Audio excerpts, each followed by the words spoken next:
السلام علیکم ورحمۃ اللہ وبرکاتہ۔ آج کی ویڈیو میں خوش آمدید۔ میرا نام ہے مفتی محمد شعیب قاسمی اور میں آپ کا شکریہ ادا کرتا ہوں کہ آپ نے اس ویڈیو کو دیکھنے کے لیے وقت نکالا۔ الحمدللہ آج سے رمضان کورس کا باضابطہ آغاز کیا جا رہا ہے۔ آج کی ویڈیو کا ہمارا موضوع اور ٹاپک ہے رمضان کی آمد اور اس کے فضائل۔ اصل موضوع پر جانے سے پہلے میں چند تمہیدی باتیں آپ کے سامنے عرض کر دینا مناسب سمجھتا ہوں۔ رمضان کورس کیوں ضروری ہے، یعنی اس کی ضرورت کیوں کر پیش آئی؟ تو اس کے دو جواب ہیں۔ ایک یہ کہ دین پر عمل کرنے کے لیے دین کا علم حاصل کرنا لازم و ضروری ہے، اس کے بغیر دین پر کما حقہ اچھے طریقے سے احسن طریقے سے عمل نہیں ہو سکتا۔ دوسرا جواب جو اس سے زیادہ اہمیت کا حامل ہے وہ یہ کہ اللہ رب العالمین نے قرآن مجید کے اندر فرمایا لِيَبْلُوَكُمْ أَيُّكُمْ أَحْسَنُ عَمَلًا، تاکہ وہ تم کو آزمائے کہ تم میں عمل کے اعتبار سے کون زیادہ اچھا ہے۔ اور اسی طریقے سے سورہ قارعہ کے اندر اللہ رب العالمین نے فرمایا فَأَمَّا مَنْ ثَقُلَتْ مَوَازِينُهُ فَهُوَ فِي عِيشَةٍ رَاضِيَةٍ، یعنی اب جس شخص کے پلڑے وزنی ہوں گے وہ اپنی من پسند زندگی میں ہوگا۔ ان دونوں آیات کے ملانے سے ہمیں جو سبق ملتا وہ یہ کہ اللہ رب العالمین کو ہمارے عمل احسن درجے کے اعلیٰ طریقے کے پسند ہے۔ دوسری چیز جو معلوم ہوئی وہ یہ کہ دوسرا ہمیں جو سبق ملا وہ یہ کہ اللہ رب العالمین کے ہاں اعمال گنے نہیں جاتے، شمار نہیں کیے جاتے، بلکہ تولے جاتے ہیں۔ یعنی ہم جو عبادتیں ادا کرتے ہیں جیسے نماز، روزہ، زکوٰۃ وغیرہ، تو وہ سب کل قیامت کے دن اللہ رب العالمین کے ہاں تولے جائیں گے، اور اس وقت ہر شخص کی یہ خواہش ہوگی کہ اس کے اعمال وزنی ہوں، جبکہ اعمال کے اندر وزن پیدا ہوتا ہے اتباع سنت سے، اور اپنی صلاۃ والسلام کے انہی طریقے کے تعلق سے معلومات آپ تک پہنچانے کے لیے اس کورس کا آغاز کیا گیا ہے۔ اس وجہ سے یہ کورس نہایت اہم اور نہایت ہی ضروری ہے۔ اور ساتھ ہی ساتھ اس کے فوائد میں سے ایک یہ ہے کہ آپ علیہ الصلوۃ والسلام نے طالب علموں کے لیے یعنی دینی علوم کے حاصل کرنے والوں کے لیے جو فضائل، جو بشارتیں احادیث مبارکہ کے اندر ارشاد فرمائی ہیں۔ مثلا آپ علیہ الصلوۃ والسلام نے فرمایا من یرید اللہ بہ خیرا یفقہہ فی الدین، یعنی اللہ رب العالمین جس کے ساتھ بھلائی کا، خیر کا ارادہ فرماتے ہیں اسے فہم دین عطا فرماتے ہیں، دین کی سمجھ عطا فرماتے ہیں۔ لہذا جو شخص اس کورس سے جڑے گا نتیجتاً اس کے اندر دین کی سمجھ پیدا ہوگی، دین کے مسئلے مسائل سے آگاہی، واقفیت ہوگی، اور اللہ رب العالمین جس کے ساتھ خیر کا ارادہ کرتے ہیں اس کو دین کی سمجھ عطا فرماتے ہیں۔ حاصل یہ ہوگا کہ اللہ رب العالمین اس کورس کو جوائن کرنے والوں کے ساتھ خیر کا ارادہ رکھتے ہیں، بھلائی کا ارادہ رکھتے ہیں۔ اب چلتے ہیں اصل موضوع یعنی رمضان کی آمد اور اس کے فضائل پر مشتمل احادیث مبارکہ کی طرف۔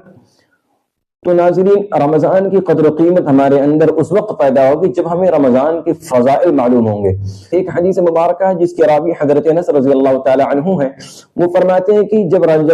رجب کا مہینہ شروع ہوتا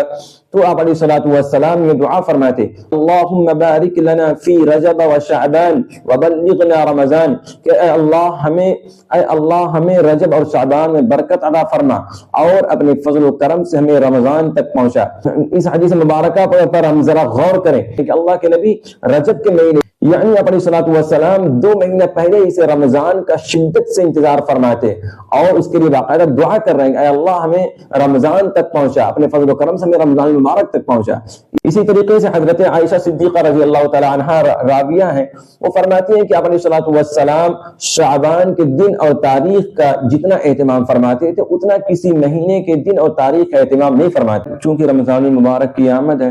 بہت کم دن باقی رہ گئے ہیں رمضان المبارک کے آنے میں، اس لیے میں بھی مناسب سمجھتا ہوں کہ آپ علیہ الصلوۃ والسلام کی اقتداء اور پیروی کرتے ہوئے ایک حدیث مبارکہ رمضان کے فضائل پر مشتمل آپ کے سامنے پیش کر کے اس کی مختصر سی تشریح عرض کر دوں۔ تو ایک صحابی رسول ہیں حضرت سلمان فارسی رضی اللہ تعالی عنہ، وہ فرماتے ہیں کہ آپ علیہ الصلوۃ والسلام نے شعبان کی آخری تاریخ میں ہمیں خطبہ دیا، چنانچہ آپ علیہ الصلوۃ والسلام نے ارشاد فرمایا یا ایھا الناس قد اظلکم شہر عظیم مبارک، اے لوگو تم پر ایک مہینہ سایہ فگن ہونے والا ہے، عظیم مبارک جو عظمت والا بھی ہے برکت والا بھی ہے۔ عظمت کے معنی تو ظاہر ہے یعنی رمضان کے فضائل بے شمار ہے، برکت والا تو ایک چیز ہوتی ہے کثرت اور ایک چیز ہوتی ہے برکت۔ کثرت کہتے ہیں کہ چیز مقدار میں زیادہ ہو اور اس کے فائدے کم ہوں. اور برکت کہتے ہیں چیز مقدار میں تو کم ہو، تھوڑی ہو، لیکن اس کے فائدے زیادہ ہوں. مثال کے طور پر 2 روٹی 4 لوگ کھائیں اور ان کا پیٹ بھر جائے تو کہیں گے کہ یہ برکت والی روٹی ہے. اسی طریقے پر اگر 4 روٹی ہے اور 2 لوگ کھا رہے ہیں، ان کا پیٹ نہیں بھر رہا ہے تو کہیں گے یہ بس کثرت والی روٹی ہے، اس کے اندر یعنی کہ برکت نہیں ہے. الغرض علیہ الصلوۃ والسلام نے فرمایا کہ یہ عظیم مبارک، یہ عظمت والا، یہ مہینہ عظمت والا بھی ہے، برکت والا بھی ہے. آگے علیہ الصلوۃ والسلام نے برکت کی مزید وضاحت فرمائی ہے کہ فیہ لیلۃ خیر من الف شہر، کہ اس مہینے کے اندر ایک رات ایسی ہے جو 1000 مہینوں سے افضل و بہتر ہے. یعنی اس مہینے کے اندر ایک رات ایسی ہے کہ اس کے اندر اگر عبادت کی جائے تو وہ 1000 مہینوں کے برابر عبادت کرنے کا ثواب رکھتی ہے. یہ اس مہینے کی برکت ہے. آگے آپ برکت کی مزید وضاحت فرماتے ہیں کہ فیہ لیلۃ خیر من الف شہر، کہ اس مہینے میں ایک رات ایسی ہے کہ اس رات کی عبادت کا ثواب 1000 مہینوں کی رات سے زیادہ بہتر ہے. آگے فرماتے ہیں کہ جعل اللہ صیامہ فریضۃ وقیام لیلہ تطوعا، کہ اللہ رب العالمین نے اس کے دن کے روزے کو فرض قرار دیا اور اس کے قیام یعنی رات کی تراویح نفل اور سنت قرار دیا. اس مہینے کی 2 خاص عبادتیں ہیں، ایک دن کا روزہ اور ایک رات کی تراویح. لہذا تراویح الگ چیز ہے اور تہجد الگ چیز ہے. آگے علیہ الصلوۃ والسلام نے فرمایا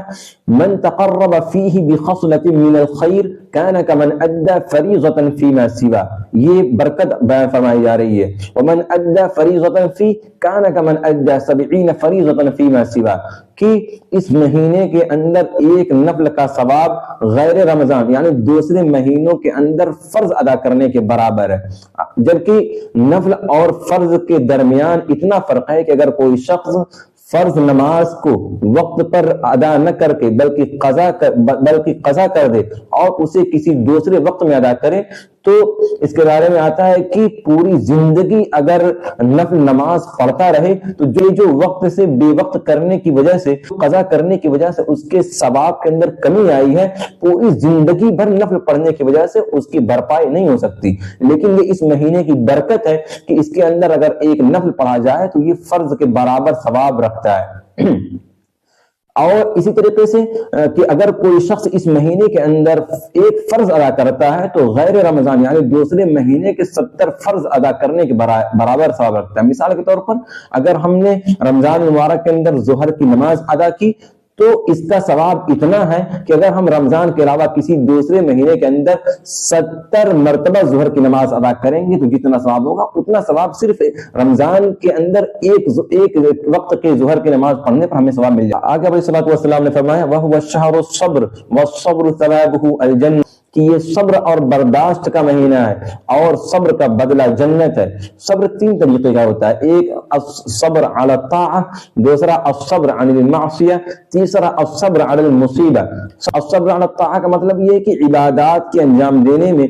جو ہمیں مصیبت پیش آ رہی، جو دقت پیش آ رہی ہے اس پر صبر کر رہے ہیں. مثال کے طور پر گرمی کا روزہ ہے، گرمی کا موسم ہے، روزہ ہے، بہت شدید دھوپ ہے، پیاس لگ رہی ہے، صبر کر رہے ہیں. اسی طریقے سے رات کے اندر کوئی تہجد پڑھنی ہے، اس کے اندر بھی دشواری، صبر کر رہے ہیں. اسے کہتے ہیں الصبر علی الطاعہ، یعنی طاعات کے، نیکیوں کے، عبادات کے کرنے پر جو مصیبت آ رہی اس پر صبر کرنا، اس کا بدلہ اللہ رب العالمین جنت عطا فرمائیں. دوسری چیز ہے الصبر عن المعصیہ، یعنی گناہوں پر صبر کرنا، یعنی گناہوں سے اپنے آپ کو بچانا. بہت افسوس کی بات ہے کہ بہت سے لوگ رمضان مبارک کے بابرکت مہینے کے اندر روزے کو کاٹنے کے لیے ٹی وی وغیرہ، موبائل وغیرہ کے اندر فلمیں، سیریل وغیرہ دیکھ کر روزے کو گزارتے ہیں. یہ بہت افسوس کی بات. صبر کی تیسری قسم ہے الصبر علی المصیبہ، یعنی کوئی پریشانی آ رہی ہے، کسی کا انتقال ہو گیا، کسی قریبی رشتہ دار کا انتقال ہو گیا، ایکسیڈنٹ ہو گیا وغیرہ وغیرہ، کوئی مصیبت پیش آ رہی ہے، ہم اس پر صبر کر رہے ہیں. تو یہ صبر کا مہینہ ہے اور اللہ رب العالمین فرماتے ہیں کہ صبر کا بدلہ جنت ہے. آگے آپ نے فرمایا من فطر فیہ صائما کان له مغفرۃ لذنوبہ وعتق رقبتہ من النار، کہ جو اس ماہ مبارک کے اندر جو شخص کسی روزے دار کو افطار کرائے تو اللہ رب العالمین اس افطار کرانے کی وجہ سے اس کی مغفرت فرما دیتے ہیں اور اسے جہنم سے نجات دے دیتے ہیں. وَكَانَ لَهُ مِثْلُ أَجْرِهِ مِنْ غَيْرِ أَنْ يَنْقُصَ مِنْ أَجْرِهِ شَيْءٍ. اور آگے علیہ الصلوۃ والسلام فرماتے ہیں کہ اور افطار کرانے والے کو روزے دار کے ثواب کے برابر ثواب عطا کیا جاتا ہے، ثواب دیا جاتا ہے، اور اس روزے دار کے ثواب کے اندر کوئی کمی بھی نہیں ہوتی۔ جب آپ علیہ الصلوۃ والسلام نے جو جملہ ارشاد فرمایا تو صحابہ کرام نے عرض کیا یا رسول اللہ لیس کلنا نجد ما نفطر به الصائم،